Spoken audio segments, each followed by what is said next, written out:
Welcome to the Zone Physical Therapy and Sports Lab podcast. I am your host, Scott Kaylor, and today we have a special episode because we have our first international guest who is going to be joining us today from across the pond. So today we have Coach Jay Curtis from the UK. Really excited to have him here. Been able to connect with him over the last couple of weeks in preparation for the episode today, and he has a really unique and specialized background. So I thought it would be awesome for our listeners and viewers on YouTube to be able to hear his perspective and talk about some of the cool stuff that he has going on. So I'm going to introduce him real quick, and then we're just going to get into a good, fun dialogue. So Jay has 6 years experience in the British military, where he was a soldier, but also a fitness instructor. And then that just, I think, really lit his excitement for the fitness world. He has published over 20 books, and he is the creator of the Deadly Dozen race that we are going to dive into today. So Jay, thank you so much for taking the time to join us today. No worries. Great to be here. Yeah. So I would love to just start with your fitness journey, and you can tell us how you got into fitness and then into coaching. Yeah. So basically, I've been into fitness my whole life. I did a lot of combat sports. I was not particularly good in any, I was never going to go very far, but I was reasonable. So I've always loved health and fitness, did a lot of cross country, but I joined the army at 19, became a physical training instructor. So I worked as an infantry soldier, so still doing the soldiering, but also worked as an army physical training instructor where I trained the soldiers within the battalion. And then I went on to train the recruits to join the respective battalions and go out on operational tours and whatnot. During my time in the military, obviously I did a lot of qualifications. So I did, personal training qualifications, strength and conditioning types of qualifications. And I left the army in 2015 to go into what we call like City Street, or the civilian fitness industry. Started off, as a lot do, running boot camps and stuff like that, but I had the aspiration to open a gym. Eventually I managed to get investment to open a strength conditioning gym, which I have to this day. It's been just over 8 years now. We have a few hundred members. We work with the general public, but we also work with athletes across a broad spectrum, from triathletes, runners, ultra athletes, combat sports athletes, high roxers, all sorts of stuff. Alongside that, I started an academy because I realized that what allowed me to sort of generate a little bit of success within the industry, or what I felt set me apart, was having a slightly higher level of knowledge and expertise because of my interest in strength and conditioning. And therefore, I set up an academy that's aim was to sort of, the tagline was become the expert. It was to try and upskill enthusiasts and professionals to a much higher standard. And so far we have over 30,000 students in that academy, which I'm really proud of. And today, my big aim really is becoming a race director. And I've set up a race called the Deadly Dozen. And that's my biggest push to date, because we've sold out 4 races, and the first race is the end of this month in June. So hopefully all goes well, but that's where I am currently.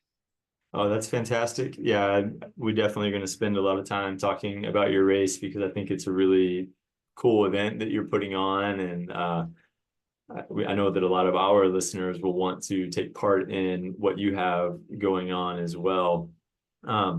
But before we dive into it, I wanted to just take some time to talk about some just general strength and conditioning principles. And particularly, you come from a pretty specialized background working in combat sports as well as your military training, but you have this passion to be able to work with the masses. So people coming from all kinds of backgrounds. What are some of the maybe challenges or hesitations that some of the general population had to come to your gym that you had to either overcome, or that you're able to address to realize that, the gym's not such a scary place? Yeah, so actually I've seen a massive shift as well to start in the last 8 years that I've been, in Civvy Street, as we call it. So today is a completely different atmosphere to what it was when I left 8 years ago. But as a whole, the main thing is the perception of strength training for women, which was obviously always worrying about putting on too much muscle, getting big, stuff like that. So that's the biggest misconception. And then on the male side, people that aren't have that bias towards strength training and powerlifting and getting into the sort of, gym bro style scene, is just that worry that it's just going to be full of meatheads, quote unquote. And it's just going to be full of big guys that are going to judge them, people that are using like steroids. And there's this perception of gyms, almost like my gym, that has a lot of barbells, that you're going to get a lot of intimidating people. So on the female side, they think, well, weight training is going to get me big, and that's not what I want. And on the male side, if you haven't got that bias towards strength training, again, for a lot of endurance athletes and runners and triathletes, they have the same worry that they're going to get too big and too muscular. And then also there's just that confidence element, that they have this perception that all these big guys or women that are lifting weights are intimidating. So that's the biggest hurdle I've seen, especially with my gym. When I get new people, they're just very nervous about it being a little bit hardcore. And what they always end up finding is it's one of the friendliest communities you can be within. And it's usually the same for most sports and most little things, that from the exterior, you see it as a clique, you see it as this gang of people that are not going to accept you. And then as soon as you sort of cross that threshold, you realize that everyone's really accepting and everyone's really friendly. So I think it's just the difference between, looking from the outside and then once you cross into it. So it's crossing that threshold is the biggest barrier, basically. But yeah, as a whole, for a lot of your audience, I'm sure, which is, they might lean into doing more cardio, as we say, they just have this fear of gaining too much muscle. And I always say to people, it's like the famous Arnold Schwarzenegger quote, when someone said to him, "I don't want to look like you," and he said, "Don't worry, you never will." And it's you're not gonna, especially if you're in like a maintenance diet, you're not gonna generate so much muscle mass that's going to be a detriment to you. I used to say to people, you want to train like you want to be the biggest bodybuilder in the world, because you'll never achieve it. As a cyclist, as a triathlete, you can do all the bicep curls in the world, and you're not going to generate muscle that's going to really be of detriment to you. Obviously, at an elite level, we do take it into account, as in like what is optimal for athletes and what muscle groups you want to train. But on a general level, like it's not even a consideration I make, like, oh, let's consider whether you're going to put on too much muscle training. Because actually, like, what we find is most young lads that are wanting to generate a lot of muscle mass, they're young, they want to build muscle, they're eating 5 or 6 meals a day. They have they're having 3 or 4 protein shakes a day. They're training once or twice a day. They're doing zero cardio, because they feel like it's going to make them lose their gains. And they're still struggling to generate muscle. Perfect. Yeah, that's exactly what I was hoping, that you would go down that road. In order to put on that much mass, you almost have to make eating your full-time job. And so you have to take in that amount of calories to be able to put on that kind of mass. So, I'm the perfect example. I do long course triathlon and ultra running type events, and I lift weights a few days a week. And I've weighed the same for the last 20 something years since high school. Like it doesn't matter how much I lift, I'm not going to gain weight. Yeah. And it's just if you do, then you're essentially won the genetic lottery, because as we age, we're going to atrophy. And it's one of the worst things that happens to us as we age, other than serious illness and health, complications, is we're going to atrophy. Our bone mineral density is going to go down, and our muscle mass is going to go down. And they're the two things on a general health span level, taking away, other major illnesses, that we want to fight against. So if you're actually someone that's able to generate, lean muscle and retain it, then that's brilliant. But for the most part, I mean, everyone struggles to gain muscle, because you're asking the body to do a lot, because every muscle cell that you gain is going to have an energy cost on your body. And as a mammal, you don't want a higher energy cost. So for you to tell your body, right, I need bigger muscles, then your body has to have a huge stimulus to make that happen. And that is like you say, a huge calorie count, lots of protein, and the right stress on a regular basis. So if you're running regularly and you're not consuming huge amounts of food, then that stimulus just isn't there to generate, the amount of muscle that people perceive. It's a hard thing to achieve. Yeah, definitely. And I like when you're talking about just the importance of the bone mineral density, the importance of the strength training. We work with some local physicians here we're trying to develop a longevity clinic. And when you read in the medical literature, and there's a popular book that came out a year or so ago, that Peter Attia wrote, and when it's becoming more and more well known that if we can get our muscle strength up, then it can be protective against some other morbidities or comorbidities that we have in our life, to try to help us to live a longer and healthier life. So that's why I love what you're doing in your community there, and really worldwide, with the reach that you have to be able to get your individuals stronger.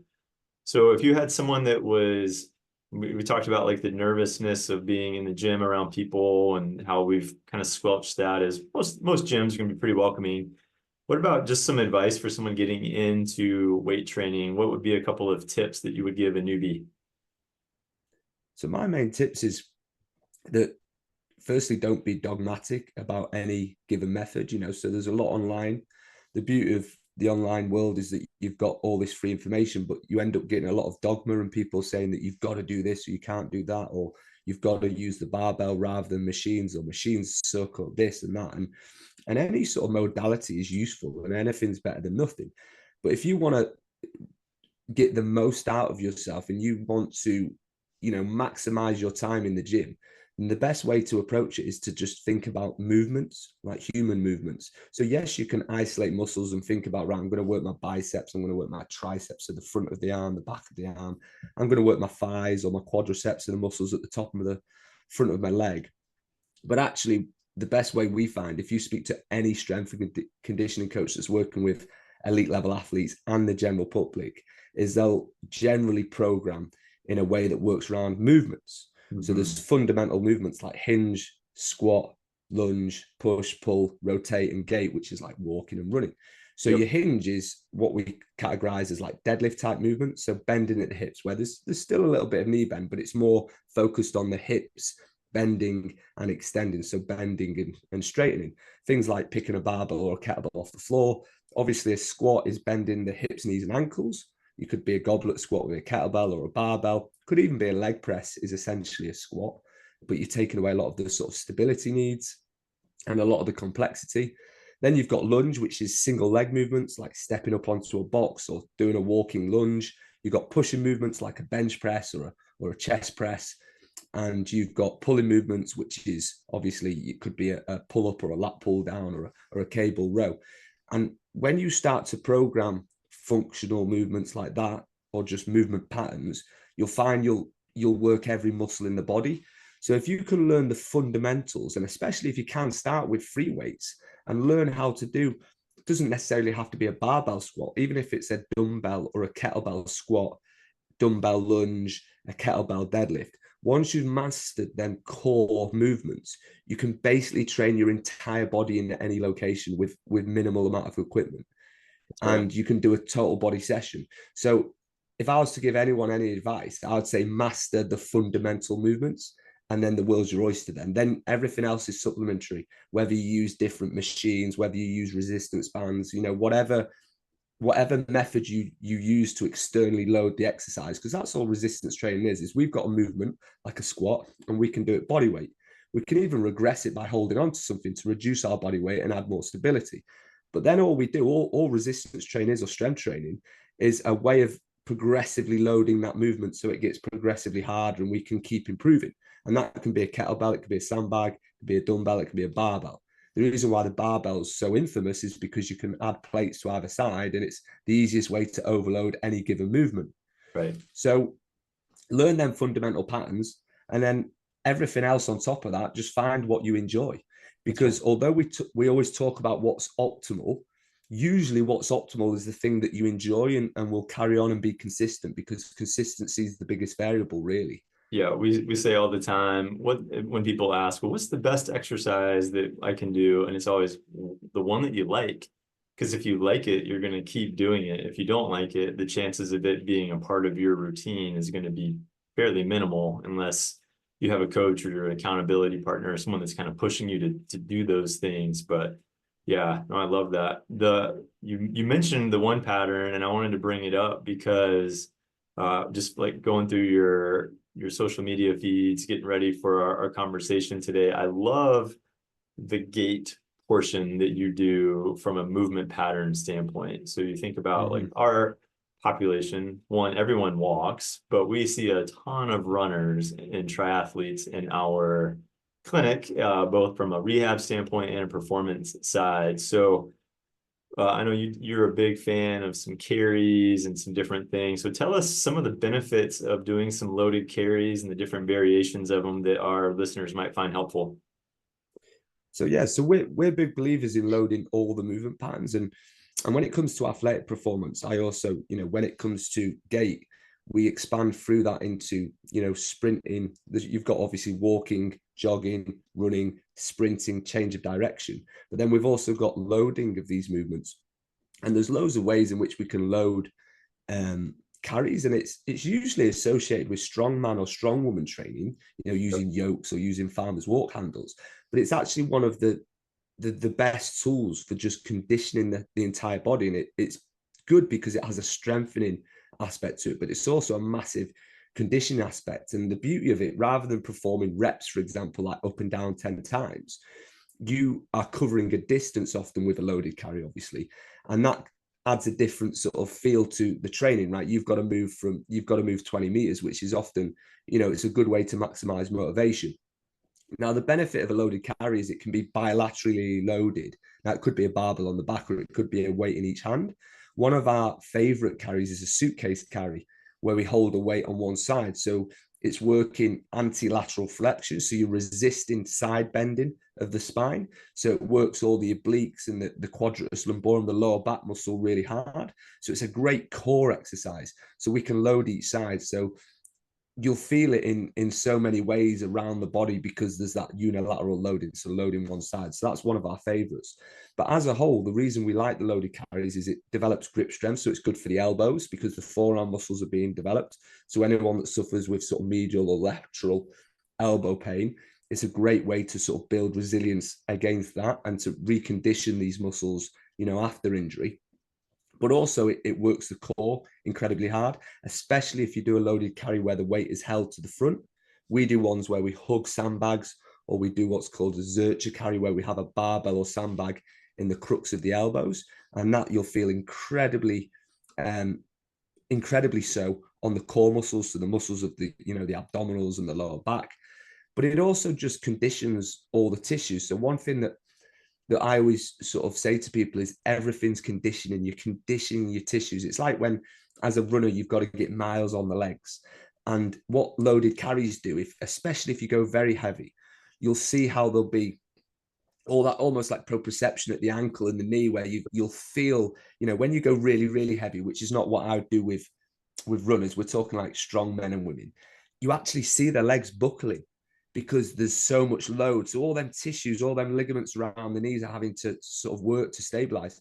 So at a lower loading, but still working the tissues, the ankles, the knees, the hips are all working hard. And you can see almost that rotation through the sort of hips, knees, and ankles occurring.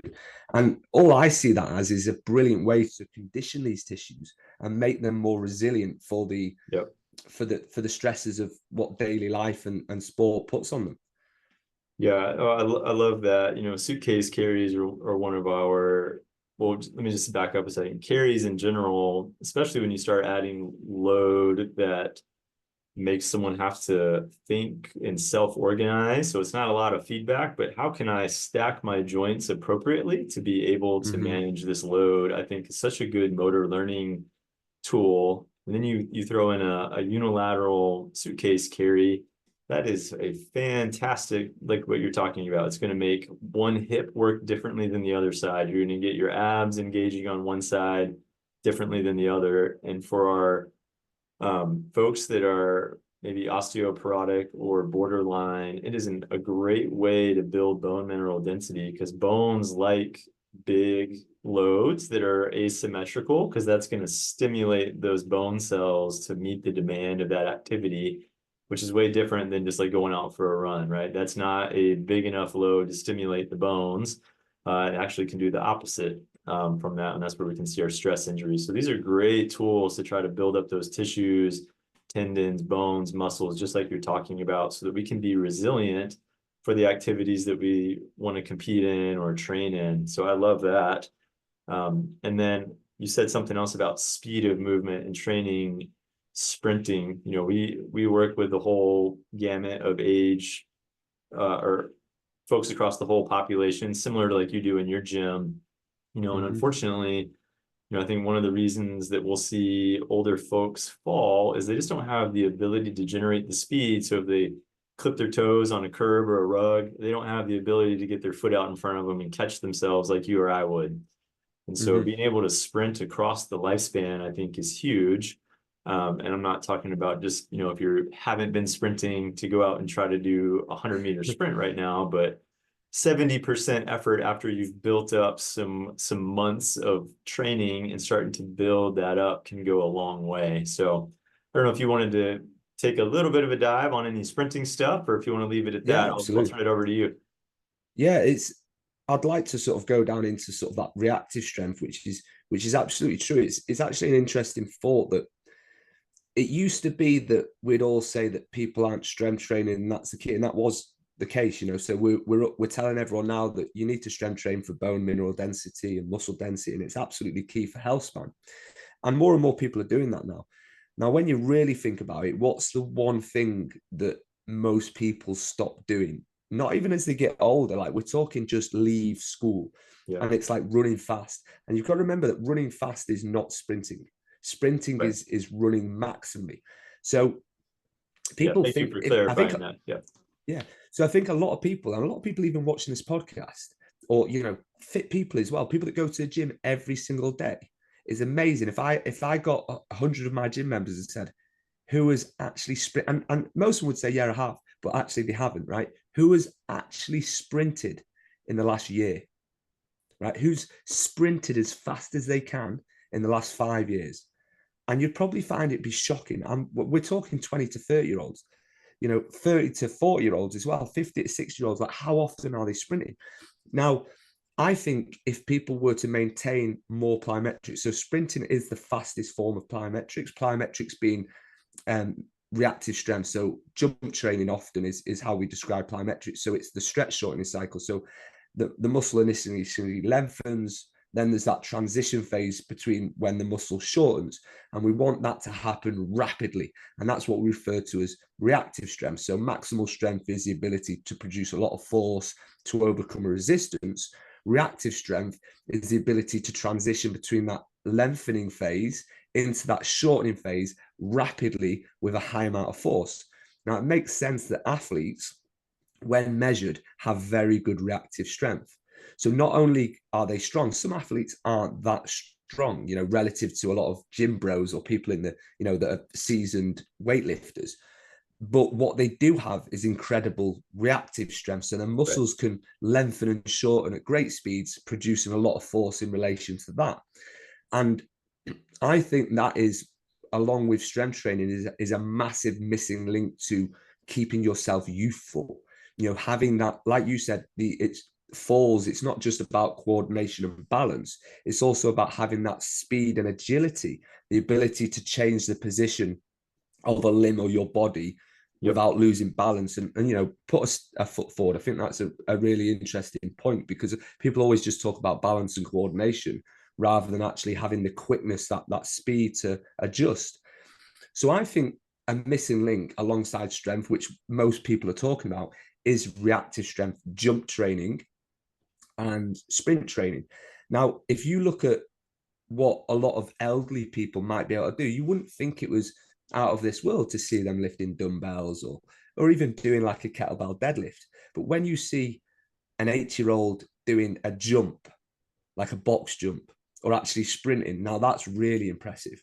And I think that's one of the key missing links. And actually, it's one of the biggest missing links that I see within the sort of physical therapy world, where a lot of the stuff will be low level loading, eccentric, concentric, lots of band exercises, progressing to dumbbells and barbell exercises. But what's missed is the explosive stage. So Yep. I find a lot of athletes that I get, like rugby players and footballers, that often have hamstring injuries, that's a common in team sports like that, is they will re-injure because they go through all the basic rehab exercises, quote unquote, where they're doing hamstring curls and stuff like that. But then they're not progressing through the reactive strength that becomes anywhere close to the level of stress that sprinting puts on the hamstrings. And there's not an exercise in the gym that comes anywhere close to the stress that sprinting puts on the hamstrings. So I think, excuse me, so I think that it's key that people of all backgrounds try to include some explosive training, some reactive training. Now you have to be very careful this because it's high stress. Yeah, and I'm a big believer in micro dosing. that's So right. little and often. Yeah, that leads me to a couple of questions I'd love to hear more from you on. So I would agree with you that unfortunately in the physical therapy world, we tend to chronically underload populations and discharge them too soon just because they feel better and they look okay with their day to day or even some of the stuff that we do in the clinic. And so that's where we try to differentiate ourselves to go from start to finish. When they sit down on their first appointment, it's, hey, here's where you are today, but here's what your sport demands of you from a performance standpoint. And so we want to measure those things along the way. We want to measure some reactivity. We want to put you in the lab and look at left, right loading at different running speeds and see if there's some asymmetries and make sure that we have a really systematic process to get them back to that. So I appreciate you saying that. And then for anybody listening that they fit the demo that you just said, you're like, man, I haven't played sports since I was at school at 17, 18 years old. I'm 45 now. I have a handful of kids and I haven't run in a while. How do you just quickly, or however much time you want to take, just talk about how do you go from I haven't run since I was in high school and now I'm in my 40s? How would you start to dose that? And what would a nice timeline be for that? So this is one where you've got to really go off you. And what I say to everyone when it comes to running is people always think that it's and often it can be all sorts of problems, but more often than not, it's training load, it's load management. And it's the same when it comes to a lot of injuries in the gym. You've done too much, you've gone too hard, your tissues simply can't tolerate the stress that you've put on them. Excuse me. Now, when it comes to running, you've got to remember that it's a high stress activity. Really, it's sprinting is the fastest form of plyometrics.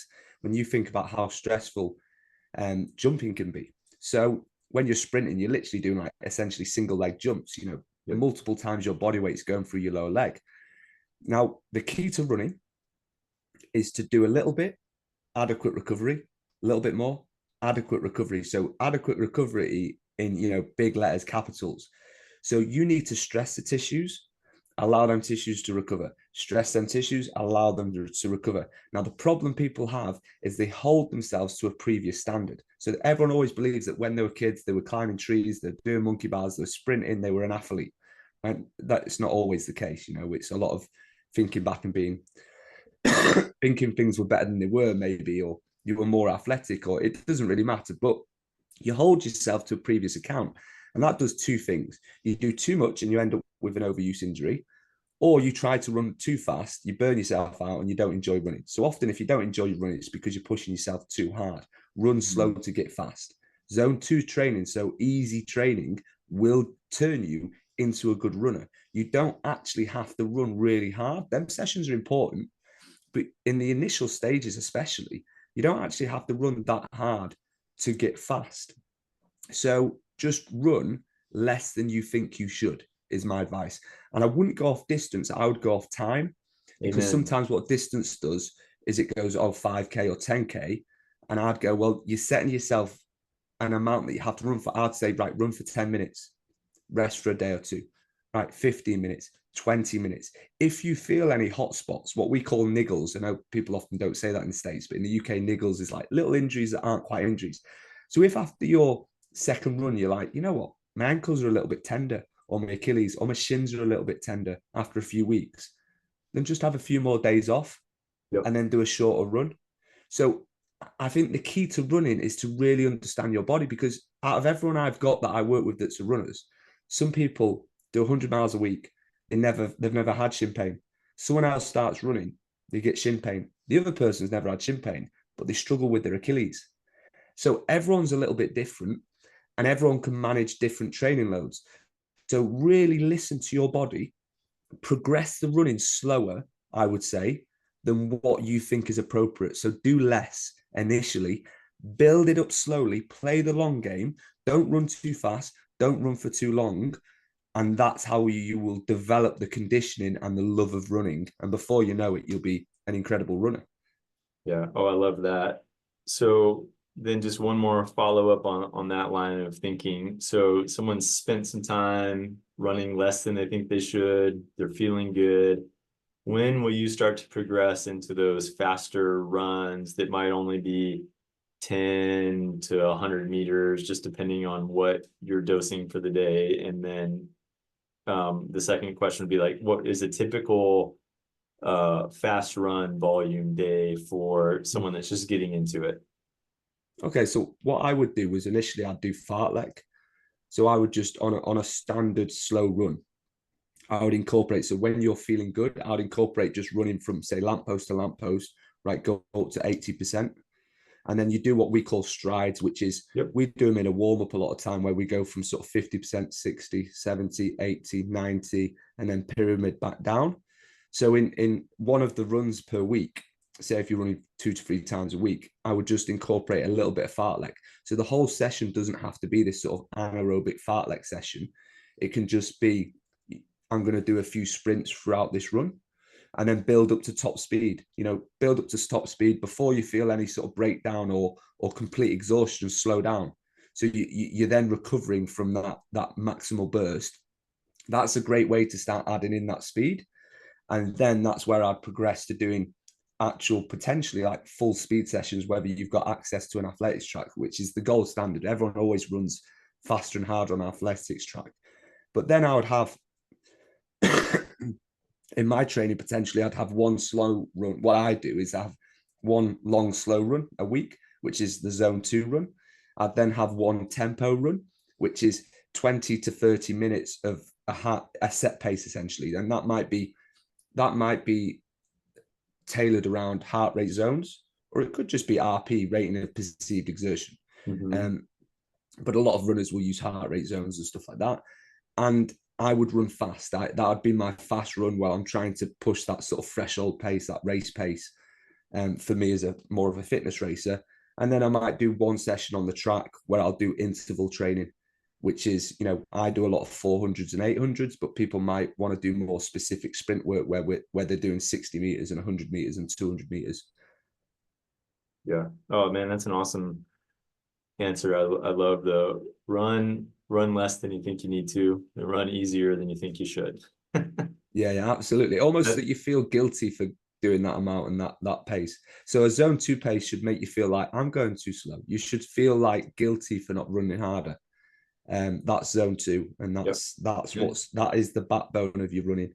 Yeah, no, we love strides. We call it either strides or fun fast. It just depends on who we're speaking with, but Yeah, we are trying to get the message out of what you just said of our zone 2 days, which should be the majority of our running, whether that's 80 or 90% of our running, yeah, is the base, and it sets the table to be able to have your hard days.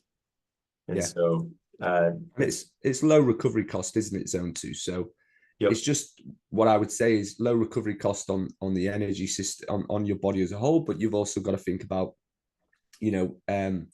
just anyone getting into running, build up to them longer zone 2s, because it's about your soft tissues basically. So if you are a novice, even though people will always say zone 2 is low recovery cost, and therefore that should be the backbone, and then your high intensity stuff will have a higher recovery cost, just remember that, time on the legs is something that you've got to build up for. That's right. And don't be afraid to, I always say to people is, don't be afraid to, rather than doing a 1 week, if your legs are feeling heavy, do a bike or do a rower, so do a little bit of cross training. I think that's very helpful. Yeah. Oh, that's great. So I think that was a good discussion we covered a whole lot right there, right? We got the newbie, we got intro to weight training, running, some thought processes behind how to do that. what would be maybe a few tips for that experienced gym person who has years in the gym lifting weights, but now they're coming to train with you? What are some tips that you would have for them that they might go, oh man, that's neat, or something that you do in their training to Yeah. create a stimulus to get them to the next level? Yeah, so I would say first and foremost is add plyos and sort of sprint work to the start of your sessions. So if you're in the gym, just microdose some jumps, some hops at the start and do that regularly. So every gym session. So you don't have to program a whole plyo session at the start of the session. Get your plyos in, maximal jumps, maximal bounds, and that'll just build that reactive strength. And you only have to spend 5-10 minutes doing it at the start of the session. It'll also help potentiate you and raise arousal levels for the session. So after you've done like a performance-based warm-up, it's not just about, people say, oh, minimize the risk of injury. It's about getting that reactive strength in, that explosive work in. And it Yep. also just pumps you up for the session. So you feel better for the session. Then what I'd say is it's a term called compensatory acceleration. When you're lifting weights, in the early stages, you try to do slow and controlled dumbbells, and everything's about tempo. So you're going, 2 seconds down, 2 seconds up. Start thinking about maximizing the acceleration through the concentric phase, so the upward phase, as fast as you can. So there's always got to be a bit of deceleration. So no matter how explosive you think you're being with a weight, it's not ballistic. So ballistic exercise is whereas plyometric is maximizing the stretch shortening cycle, so the stretch reflex, the lengthening into the shortening. Yep. What ballistic training is a continued acceleration through the entire concentric phase. So it's a throw, it's throwing your body into the air or throwing an object into the air. So if you're not throwing that dumbbell through the air, it's not ballistic. Yep. It might be an explosive press, but it's not truly ballistic. So med ball throws can be great, but we're talking just with the barbell or dumbbells. Try to be explosive. So try to lift them weights as fast as possible, because sometimes people think that all weights have to be controlled. And yes, in the early stages, that makes sense. And yes, in any stage of training, it makes sense to lift, steady with tempo and maximize the time under tension. But you also want to do strength, speed, and speed strength. You want to lift weights fast. So you want to lift heavy weights, so you maximize the amount of force that you're having to produce. You want to lift heavy weights fast, and you want to move. You want to lift heavy weights fast. You want to move really fast with a little bit of resistance, like resisted sprints and stuff. And then you want to move really fast. So it's both ends of the spectrum. Moving really fast without any weight, so like body weight, so sprinting. I'd also recommend implementing some overspeed, so you can attach bands and jump with the bands. So you're going to jump much higher and you're going to jump much faster. So that's overspeed. So we're building that up. You then go up to speed strength, where you might do like a resisted sprint with a resistance band. So you're developing that moving fast with a little bit of resistance. Then Yeah. you've got obviously strength speed, where you're lifting heavier weights, but you're trying to lift them fast. And then you've got maximum strength, where you're trying to lift heavy weights as fast as you can, but they're going to be slow because they're heavy. Now, this people will always talk about what's the golden rep range. The golden rep range is to cycle through different rep ranges.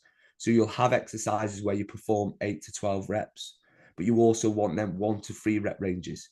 So you're truly hitting that maximal strength around 90% of your 1 rep max. So you don't have to lift heavy all the time, but you do want exercises where you're not really able to go over 5 repetitions because the weight is that heavy, because that's that true strength training that's going to elicit them the development of the fast twitch fibers. So yeah, it'd just be incorporate more plyometric work at the start of every training session. It doesn't matter if it's an upper body session, you can still do some lower body jumps. And then when you're lifting the weights, lift with intent. Just like mind muscle connection is thinking about the muscles that are working, compensatory acceleration is thinking about getting that movement done as fast as possible with as much power as possible. And you'll start to see benefits from your strength training there. Yeah, I have one follow-up question, then I want to make sure we take enough time to dive into the deadly dozen. But when you're thinking periodization for your lifters or just your athletes in general, what is your like work to recovery kind of look like in terms of day to day or week to week? So you just talked about it's important that we're lifting close to that 90% or more or one rep max. Mhm. How, if someone is doing that once or twice within a week, maybe even more, how often are they doing that before they have any kind of a deload week or a deload day? So in terms of, I'm quite reactive with deloads rather than sort of proactive, because sometimes you just can't tell in any given program where Yep. a deload should be. So I'm a big believer in having sort of, you have proactive deloads where you sort of say, right, after so many weeks, we're going to have a deload. But I think you can also be reactive with that. I think that's key, especially for runners, is sometimes you just go, right now is the best time to be, to deload a little bit sometimes. Now, I wouldn't lift heavy more than twice a week personally. I mean, my sessions tend to be more total body. So rather than being split lower, upper, or split into sort of, people might do a chest and try, old school bodybuilding split, but my sessions would tend to be more total body. So no athletes that are doing other sports outside of strength sports, generally we're not doing more than 2 strength training sessions a week, because I think 2 is a golden number. You can get away with one total body session if you've got a lot of other stuff to do. 2's optimal in my opinion. I tend to have one that's, say, squat focused and press focused, and it might be squat and upper body push, and then the second one might be like a hinge or deadlift type exercise and upper body pull. Mhm. Or they might just have a slight split where they're both total body. The lower body movement on what day one is the squat, the lower body movement on day two is a deadlift, and then it has a single leg exercise to follow, then a little bit of upper. So I split it like that. So I wouldn't lift heavy more than twice a week. Now, it's key to note when it comes to periodization that higher rep ranges, although we're lifting to lower weights, lower intensity, they can have a higher recovery cost than the low rep ranges because of the amount of eccentric loading. So it's the eccentric phase when we're loaded that causes much of the soreness, the delayed onset muscle soreness. So if you're doing 4 sets of 10 reps of quite a steady eccentric phase, that can actually elicit more recovery costs than Yep. doing 3 sets of 1 at heavy weight. Especially if we're just focusing on that concentric phase, there's much less eccentric loading and a lot more sort of concentric work being done. So we often do the high intensity stuff like closer to competitions. Yep. Now I would split in any given training week. I would tend to have, what I often do is have the primary lifts as heavier, then all the assistant work is where I add in all the volume. And I tend to keep the primary lifts a little bit heavier. I actually prefer to have, in a lot of people's programs, is weekly undulation. So rather than having a linear model where we have all the volume at one side and then it progresses towards higher intensity over a period of time, is I prefer to sort of undulate on a weekly level where we might have higher intensity weeks and then a lower intensity week in terms of strength. And what I often do is I contrast that to the running and whatnot. So whereas if it was a combat sports athlete, if they've got a heavy week in the gym sparring, then there'll be less technical stuff, less stuff that's going to batter them on the physical side. So if you had a hard week of mileage in terms of running, or you've got some really grueling track sessions, I'm going to cater for that on the running. So it's a little bit more reactive in my programming. I won't program too far ahead. I'll have a misconception of periodization is people think it's one big plan and every session is organized. What a periodized plan is for me is an annual calendar, right? What are the important events? Right, what we have to peak for, what's not that important? When are you on holiday? When have you got any other miscellaneous thing that's going to get in the way, like you're away on business for 2 weeks there? And Yep. then it's like, right, what are we going to develop here, right? The key focus here is develop an aerobic base. The key focus here is build a base of strength. Let's get you stronger. Let's build your aerobic base. So there's going to be a massive bias in that early stage of like longer runs, much more cardio, lots of more time in the gym. You're building strength. Then as it comes closer to the competition, it's like, well, actually, we're going to raise up the intensity now. We're going to pull back a little that bit of that volume. You've built that base. You've built that conditioning. We're now going to work more powerful movements in the gym. We're going to work more sport specific activities and stuff like that. But during any process, I'm always working the different training modes. So I'm always working the different performance qualities. It's not like we're doing all that aerobic base there. We're still retaining the zone 2 work right up towards a competition. However, there's always a bias towards a particular thing. And the way that I keep injuries at bay is I undulate from week to week. And, you know, if I see that any given training week is particularly heavy, or they've had a hard track session, then they might come to the gym and the training volume is down and the intensity is down as well. And it's a little bit of a deload in the gym. It's an easy gym session. The next week, they might not have as much mileage or whatever, and therefore we're gonna push the strength training harder. So it's a little bit more reactive. Yeah. And but there's an overview of what we want to achieve. So I'm a big believer in undulation, even if it's just splitting the week in half, where we have, you know, higher volume at the start of the week and lower volume towards the end of the week. That's great. Thanks for sharing that insight and wisdom there. So I think that's probably a nice transition into this fitness race that you have created called the Deadly Dozen. Why don't we just start with, where did it come from, and then what is it, and what's the goal? Where are we going with it? So basically, the Deadly Dozen is a concept that fitness racing is getting huge now, and it's what I call conventional fitness racing. So it's the 400-meter runs, and then you've got the kettlebell farmer's carry, the kettlebell deadlift, the dumbbell lunge, the dumbbell snatch, the burpee broad jump, the kettlebell goblet squat, the plate front carry, so weight plate front carry, dumbbell push press, bear crawl, weight plate clean and press, weight plate overhead carry, and dumbbell devil press. So there's 12 exercises. They're all pretty gruesome. So it's like 60 reps of the deadlift, 240 meters of the farmer's carry. So it's an incredibly intense race, but it's designed to be, you know, the most accessible training methodology and fitness race in the world. And, you know, I published a whole training methodology on it. So the manual is 255 pages, and it just covers all things, how to train for the Deadly Dozen, but also like barbell training, Olympic weightlifting, you know, running training, how to do, you know, build an entire periodized program around fitness racing. And as we discussed previously, is I believe fitness racing of this kind, the conventional fitness racing, as I've coined it, is potentially going to be the biggest participation sport in the world. It'll never be a viewership sport like football or tennis or cricket or anything like that. I don't think it's exciting enough. But I think in terms of adults wanting a goal for the gym, this just turns normal gym activities into a sport. And it makes everything you do in the gym specific. So you're not lunging to get stronger legs, you're lunging to get better at lunging. And the reason I designed the race the way it's designed is you can also do Deadly Dozen row, ski, or cycle. So it could be 400 meters on the rower in between each of the labors. Now, there's over 600 athletics tracks in the UK. There's over 20,000 athletics tracks, we estimate, in the USA. So we can fit all the equipment that it needs required to run a race of 300 to 400 people in one large van. So we have a pickup truck, a trailer, and a van that we take to the tracks. We've booked 4 events this year. They've all sold out over 300 places.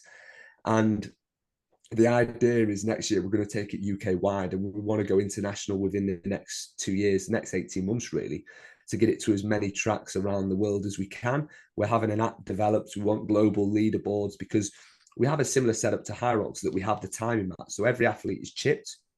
You get a time for every 400 and you get a time for every labor. So you get the full breakdown of your race, 12 labors and 12 runs.